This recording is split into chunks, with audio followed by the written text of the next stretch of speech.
Indian oil corporation तरफ आम आरंभ कर 2022 गोटे multipurpose community centre training centre आज तार लोकार्पण शुभ अवसर थिला।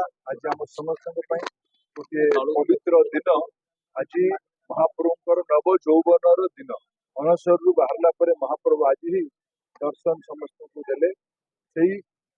सकाल सकाल से समय ही आम ये बहु आयामी भवन को लोकार्पण कलु। ये अंचल युवक मानक माँ मानक पट्टचित्र प्रशिक्षण, सिलाई प्रशिक्षण, कंप्यूटर प्रशिक्षण, डिजिटल लिटरेसी बढ़ेगा।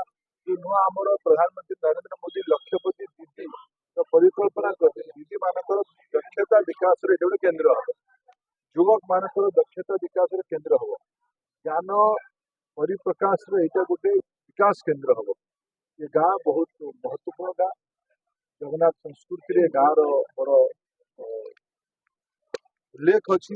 ये गाँव अनेक सुयोग्य संतान पद्मश्री डॉक्टर अशोक महापात्र, ओडिशार पूर्वतन गोपाल नंद तथा अनेक महानुभवी गाँव बाहर गाँव पाठ पढ़ी उपरକୁ जाइए ओडिशा को तैयारी कर देश को प्रभावित कर गाँव में भारत सरकार इंडियन ऑयल तरफ एक छोट आर्घ्य इंडियन ऑयल को धन्यवाद दूसरी।